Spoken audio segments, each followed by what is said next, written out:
तो आज हम चर्चा करेंगे मृत्यु क्या है, क्यों आती है और उसके बाद क्या होता है।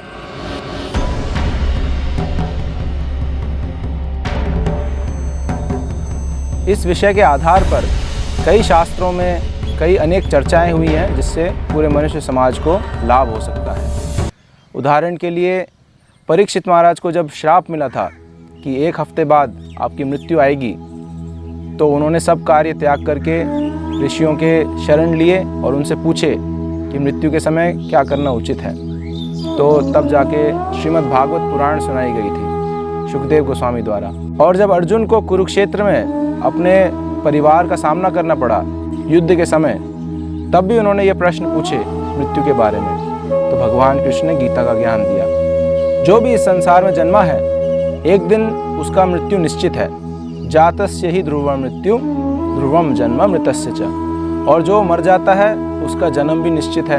तो इस विषय में जब अर्जुन मोहित थे तो भगवान कृष्ण ने आत्मा का ज्ञान दिया कि वास्तव में हम सभी आत्मा हैं, अमर हैं। हमारा ना तो जन्म है और ना मृत्यु है।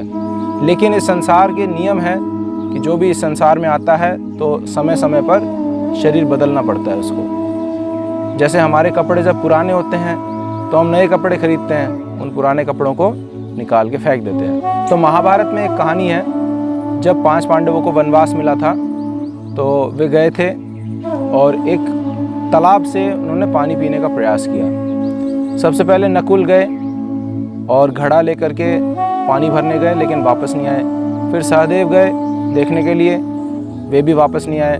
उसके बाद अर्जुन गया देखने के लिए, वापस नहीं आए। फिर उसके बाद भीम गया, वो भी वापस नहीं आए।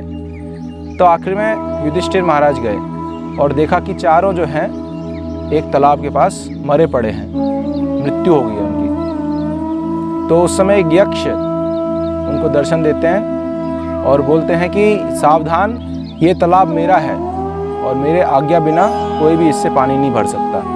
यदि तुम पानी पीने का प्रयास करोगे तो तुम अपने भाइयों के जैसे मृत्यु को प्राप्त करोगे। एक शर्त पे मैं तुम्हें पानी पीने दूंगा, यदि तुम मेरे प्रश्नों का उत्तर दो। युधिष्ठिर महाराज ने स्वीकार किया और यक्ष ने कई सारे प्रश्न पूछे।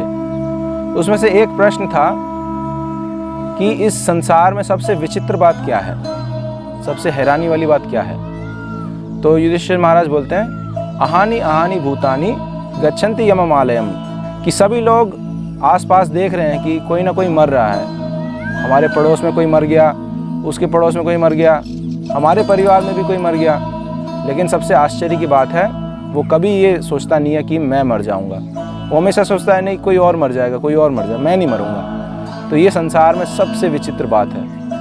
मृत्यु सबके सिर पर खड़ी है, लेकिन हम कभी भी उसका चिंतन नहीं करते हैं, कभी भी उसको ध्यान नहीं करते हैं, ना स्वीकार करते हैं। तो ये जो समय अभी चल रहा है, महामारी फैली हुई है और इसके अलावा युद्ध के भी संकेत हैं, मृत्यु कभी भी आ सकती है। तो क्या किया जाए? क्या हम भय करें? भयभीत होना चाहिए हमको, या फिर इसका एक हल ढूंढना चाहिए? आधुनिक वैज्ञानिक सोचते हैं कि इसका हल ढूंढा जा सकता है, इस शरीर को अमर बनाया जा सकता है, लेकिन ये संभव नहीं है। इतिहास में कई सारे लोगों ने इसका प्रयास किया, असफल रहे। अमर कोई भी नहीं है, अमर केवल आत्मा है, ये शरीर अमर नहीं हो सकती। आध्यात्म में ये सिखाया जाता है कि आप शरीर के स्तर से ऊपर उठने का प्रयास करें, आप आत्म स्तर पे आने का प्रयास करें और तब आप अमरता का अनुभव कर पाएंगे। जो व्यक्ति मृत्यु के समय निश्चल भाव से मेरा स्मरण करता है तो वह निश्चित मेरे धाम को प्राप्त होता है, जन्म मृत्यु चक्र से मुक्त हो जाता है। तो गीता में बहुत विस्तार से दिया हुआ है और जो भी व्यक्ति इसको पढ़े मृत्यु के भय से मुक्त होगा, बल्कि उसकी तैयारी करना प्रारंभ करेगा। तो ये एक जीवन का अटल सत्य है कि हर व्यक्ति को एक ना एक दिन शरीर त्यागना पड़ेगा। शरीर त्यागते समय कुछ कष्ट होता है, शरीर में दर्द होता है, घुटन होती है या अलग अलग कष्टदायक स्थिति होती है, ताकि आत्मा इस शरीर को छोड़ पाए। उस थोड़े से कष्ट को सहन करते हुए हमें भगवान का स्मरण करना है, यही जीवन की परिपूर्णता है। यदि भगवान का स्मरण करते हुए हम इस शरीर को त्याग पाएँ तो भगवान हमें गारंटी दे रहे हैं कि निश्चित तुम मेरे धाम को वापस लौटोगे, जहाँ दोबारा जन्म लेने का कोई आवश्यकता नहीं है। अपने नित्य स्वरूप में, आत्म स्वरूप में हम भगवान की सेवा कर सकते हैं वहाँ पर। तो हमारा संदेश ये है कि मृत्यु से भय नहीं होना चाहिए। मृत्यु तो आएगी, आप उसको रोक नहीं सकते हैं, लेकिन मृत्यु की तैयारी करनी चाहिए हमको। मृत्यु के समय कैसे हम भगवान का स्मरण कर सकें, कैसे हम इस संसार के प्रति अपने मोह माया को त्याग सकें, कैसे अपने आसक्ति को त्याग सकें इस संसार में। और मृत्यु के समय यदि इस संसार की कोई वस्तु याद आती है या इच्छा होती है कि इस संसार में ये काम रह गया मेरा, या ये करके देखना चाहता था मैं, तो फिर भगवान हमें दूसरा मौका देंगे उस कार्य को करने के लिए। फिर हमें दोबारा जन्म लेना पड़ेगा।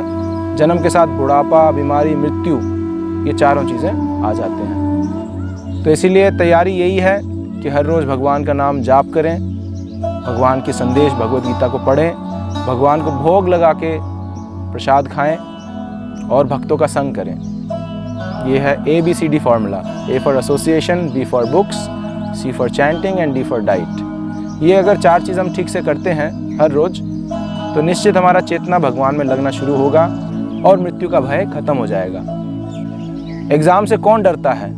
जिसकी तैयारी पूरी नहीं है। लेकिन जिसकी तैयारी पूरी है, जो कॉन्फिडेंट है, वो खुशी से जाके एग्ज़ाम देता है और खुशी से लौटता है। इसी प्रकार से हमें भय तब लगेगा जब हम मृत्यु की तैयारी नहीं करते हैं। हम केवल अपने शरीर का रक्षा करते हैं, शरीर का ध्यान रखते हैं, लेकिन ये शरीर तो नश्वर है, एक दिन छीना जाएगा।